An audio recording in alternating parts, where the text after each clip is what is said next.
Hello everyone और welcome. आज हम मेरे पड़ोसी शर्मा जी या मेरे परिवार की अजीब हरकतों के बारे में बात नहीं करने वाले। इसके बजाय हम एक ऐसी कहानी में उतर रहे हैं जो थोड़ी अलग है, थोड़ी डरावनी है और बहुत ज्यादा अविश्वसनीय है। क्या आपने कभी बूढ़े लोगों को दूसरी दुनिया से बात करने के तरीकों के बारे में फुसफुसाते हुए सुना है? मेरा मतलब है भूतों से बात करना।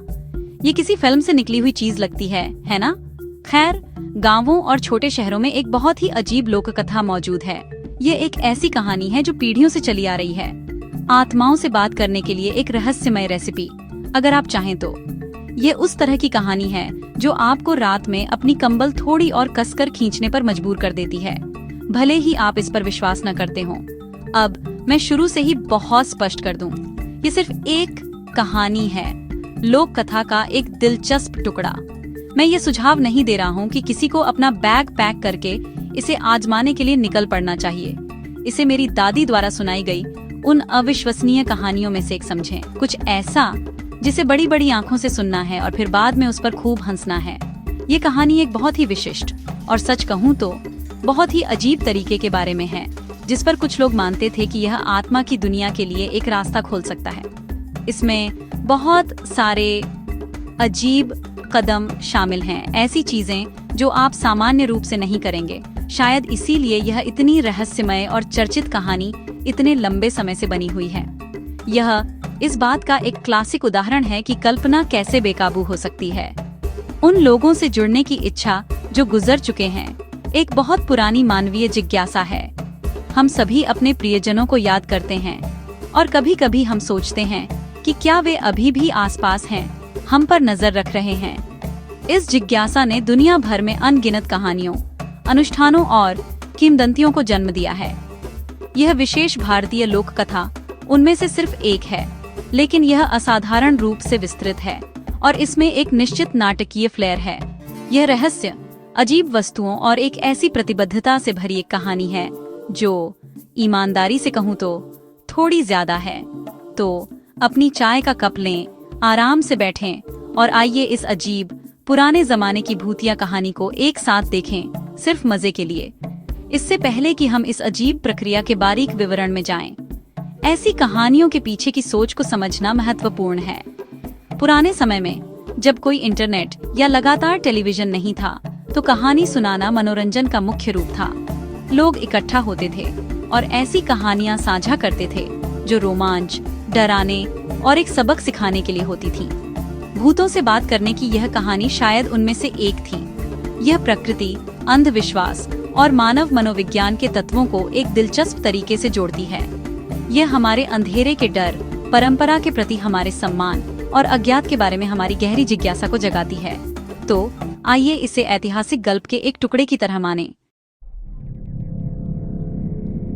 इस बेहद अजीब प्रक्रिया का पहला कदम, लोक कथा के अनुसार, सिर पर पहनने के लिए एक खास चीज बनाना है। नहीं, कोई फैंसी पगड़ी या बाजार से कोई स्टाइलिश टोपी नहीं। कहानी कहती है कि आपको 7 बरगद के पत्तों से पूरी तरह से बनी एक टोपी बनानी होगी।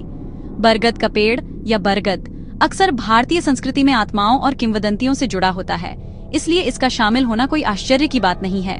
आपको 7 बड़े, बिना टूटे पत्तों को सावधानी से चुनना होगा और उन्हें किसी तरह से बुनकर एक ऐसी टोपी बनानी होगी जो आपके सिर पर फिट हो। ये सिर्फ आत्मा की दुनिया के लिए एक फैशन स्टेटमेंट नहीं है।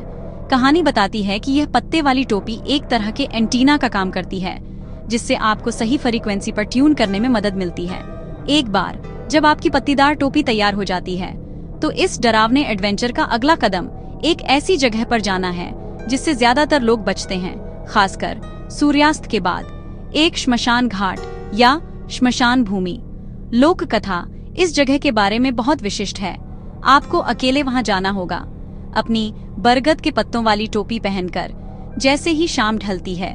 श्मशान घाट का वातावरण स्वाभाविक रूप से भारी और गंभीर होता है, अंतिम संस्कार और विदाई की जगह। कहानी इस सेटिंग का उपयोग गंभीरता और डर की भावना पैदा करने के लिए करती है। यात्रा खुद ही अनुष्ठान का हिस्सा है, जीवित लोगों की दुनिया और आत्माओं की दुनिया के बीच की सीमा मानी जाने वाली जगह में एक शांत, एकाकी सैर। श्मशान घाट पहुंचने पर अनुष्ठान और भी अजीब हो जाता है। किंवदंती के अनुसार आपको एक ऐसी जगह ढूंढनी है जहां हाल ही में कोई चिता जली हो, ठंडी राख से आपको एक मुट्ठी भर लेनी है और उसे अपने माथे और शरीर पर लगाना है। ये कार्य कहानी के संदर्भ में गहरा प्रतीकात्मक है।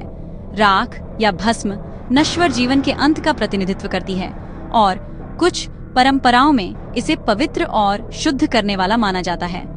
हालांकि इस डरावनी कहानी में राख लगाना आपकी मानवीय उपस्थिति को छिपाने का एक तरीका माना जाता है, एक तरह का आध्यात्मिक छद्मवेश, ताकि आप जीवित लोगों के लिए कम ध्यान देने योग्य और उन आत्माओं के लिए अधिक स्वीकार्य हो जाएं, जिनसे आप संपर्क करना चाहते हैं। यह एक बहुस्तरीय प्रक्रिया है जिसे किसी के साहस और विश्वास की परीक्षा के लिए डिजाइन किया गया है। दृश्य की कल्पना करें। एक अकेला व्यक्ति पत्तों से बनी टोपी पहने गोधूली में एक सुनसान श्मशान घाट में खड़ा है, अपने शरीर पर ठंडी राख लगा रहा है। यह हॉरर फिल्मों की चीज है। लोक कथा इन कदमों को सावधानी पूर्वक बताती है ताकि एक शक्तिशाली और भयावह छवि बनाई जा सके। पत्तों को बुनने से लेकर चिता के अवशेषों को छूने तक हर क्रिया प्रतीकवाद में डूबी हुई है और व्यक्ति को आगे आने वाले कथित मिलन के लिए मानसिक और आध्यात्मिक रूप से तैयार करने के लिए डिजाइन की गई है। कहानी सिर्फ आपको यह नहीं बताती कि क्या करना है, यह पूरी प्रक्रिया की एक ज्वलंत डरावनी तस्वीर पेश करती है। अब यह कोई एक बार का काम नहीं है। आप सिर्फ टोपी नहीं पहनते, राख नहीं लगाते और वीडियो कॉल पर जैसे बात करते हैं वैसे ही बात करना शुरू नहीं कर देते। ओह नहीं, लोक कथा के लिए गंभीर समर्पण की आवश्यकता होती है। यह एक सख्त रेजिमेंट निर्धारित करती है जिसका लगातार 50 दिनों तक पालन करना चाहिए। 50। यह ज्यादातर लोगों की जिम मेंबरशिप से भी ज्यादा है। हर शाम आपको पूरे अनुष्ठान को दोहराना होगा। बरगद के पत्ते वाली टोपी पहनना, श्मशान घाट जाना और राख लगाना। यह दोहराव किंवदंती का एक महत्वपूर्ण हिस्सा है। ये बताता है कि दुनिया के बीच के पर्दे को तोड़ने के लिए निरंतरता और दृढ़ता की आवश्यकता है। ये सहन शक्ति और हिम्मत की परीक्षा है। लेकिन रुकिए, इसमें सिर्फ उपस्थित होने से कहीं ज्यादा है। हर रात श्मशान घाट पर रहते हुए आपको कुछ वाकई अजीबोगरीब करना होता है। कहानी कहती है कि आपको अजीब डरावनी आवाजें निकालनी होंगी। सिर्फ कोई भी आवाज नहीं, बल्कि ऐसी गहरी डरावनी आवाजें जो भूतों से जुड़ी चीखों और फुसफुसाहट की नकल करती हैं। विचार, ऐसा लगता है आत्माओं को उनकी अपनी भाषा में पुकारना है, उन्हें अपनी ओर आकर्षित करना है, जैसे कि आप उनमें से एक हों। यह नकल करने का एक कार्य है, एक मुखर प्रदर्शन जिसका उद्देश्य संवाद करने के आपके इरादे को संकेत देना है। क्या आप कल्पना कर सकते हैं कि ऐसी जगह पर खड़े होकर अंधेरे में भयानक आवाजें निकालने के लिए कितनी हिम्मत चाहिए होगी? इस पूरे 50 दिवसीय चुनौती में सबसे महत्वपूर्ण नियमों में से एक गोपनीयता है। लोक कथा इस बारे में बहुत सख्त है। आपको किसी एक आत्मा को भी यह नहीं बताना चाहिए कि आप क्या कर रहे हैं। पूरे मिशन को पूर्ण गोपनीयता में संचालित किया जाना चाहिए। यदि आप अपनी योजना का खुलासा करते हैं या यदि कोई आपको अनुष्ठान करते हुए देखता है तो पूरी प्रक्रिया टूट जाती है और आपको फिर से शुरू करना होगा। गोपनीयता का यह तत्व मनोवैज्ञानिक दबाव की एक और परत जोड़ता है। यह व्यक्ति को अलग कर देता है, जिससे अनुभव और भी तीव्र और व्यक्तिगत हो जाता है। ये सिर्फ आप, अंधेरा, पत्ती की टोपी और आपकी डरावनी आवाजें हैं 50 लंबे दिनों तक। अंत में किंवदंती इस पहले से ही मुश्किल काम में 2 और महत्वपूर्ण शर्तें जोड़ती है। पहली है किसी भी प्रकार की आग या प्रकाश का उपयोग करने पर सख्त प्रतिबंध। कोई माचिस नहीं, कोई मशाल नहीं, कोई लालटेन नहीं और निश्चित रूप से कोई मोबाइल फोन की फ्लैशलाइट नहीं। आपको पूरी तरह से प्राकृतिक अंधेरे में काम करना होगा। दूसरी शर्त यह है कि आपको हर समय एक विशिष्ट वस्तु अपने साथ रखनी होगी। एक काली बिल्ली की हड्डी। कई संस्कृतियों में काली बिल्लियां और उनकी हड्डियां जादू और रहस्यवाद से जुड़ी होती हैं। इस कहानी में बिल्ली की हड्डी को एक सुरक्षात्मक ताबीज या एक कुंजी के रूप में कार्य करना चाहिए, जो आत्मा की दुनिया से संबंध बनाने में मदद करती है। तो 50 दिनों तक पत्तों की टोपी पहनने, राख मलने, अंधेरे में डरावनी आवाजें निकालने और बिल्ली की हड्डी साथ रखने के बाद क्या होता है? किंवदंती के अनुसार अंतिम दिन आत्माएं अंततः आपको पहचानेंगी और आपको उनसे सुनने और बात करने की क्षमता मिल जाएगी। इसे आपकी अटूट और सच कहूं तो बहुत ही अजीब समर्पण के लिए अंतिम इनाम के रूप में प्रस्तुत किया गया है। लेकिन आज मेरी पूरी बात का सबसे महत्वपूर्ण हिस्सा यहाँ है। कृपया बहुत ध्यान से सुने। ये पूरी कहानी बिल्कुल यही है, एक कहानी। ये लोक कथा का एक टुकड़ा है, एक मिथक, एक किंवदंती। ये निर्देशों का एक सेट नहीं है। मैं इस पर पर्याप्त जोर नहीं दे सकता। कृपया किसी भी परिस्थिति में इस अनुष्ठान को दोहराने की कोशिश न करें। यह अविश्वसनीय रूप से खतरनाक है।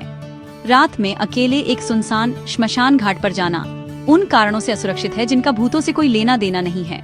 आपको खतरनाक जानवर या इससे भी ज्यादा खतरनाक लोग मिल सकते हैं। इसके अलावा 50 दिनों तक इस तरह के तीव्र और डरावने अनुष्ठान को करने का मनोवैज्ञानिक टोल बहुत हानिकारक हो सकता है।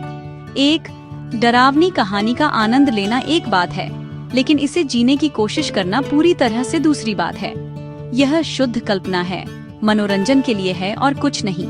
इस कहानी को एक पुरानी कहावत या एक कहावत के रूप में सोचें। ये एक तरीका है जिससे हमारे पूर्वज अत्यधिक समर्पण और उन जंगली चीजों के बारे में बात करते थे जो लोग एक असंभव लक्ष्य को प्राप्त करने के लिए करने की कल्पना कर सकते हैं। ये कहानी सीमाओं को धकेलने के लिए एक रूपक है, लेकिन इसे शाब्दिक रूप से नहीं लिया जाना चाहिए।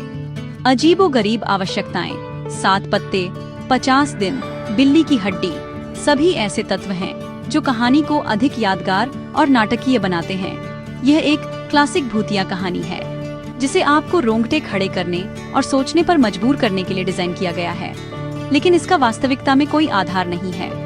वास्तविक दुनिया तर्क और सुरक्षा पर काम करती है, न कि गुप्त डरावने अनुष्ठानों पर। निष्कर्ष में, जबकि भूतों से बात करने की लोक कथा हमारी सांस्कृतिक विरासत का एक आकर्षक और जटिल टुकड़ा है, इसका स्थान हमारी बातचीत और हमारी कहानियों में है, हमारे कार्यों में नहीं।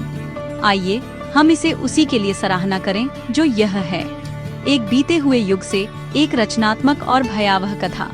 यह एक अंधेरी रात में दोस्तों के साथ साझा करने के लिए एक शानदार कहानी है, लेकिन यहीं पर इसका अंत होना चाहिए। तो किंवदंती का आनंद लें, इस पर हंसें कि यह कितनी अजीब है, और फिर अपने सामान्य, सुरक्षित और खुशहाल जीवन के साथ आगे बढ़ें। और अगर आप वाकई अजीब आवाजें सुनना चाहते हैं तो बस मेरा शो चालू होने पर टीवी चालू कर दें। धन्यवाद।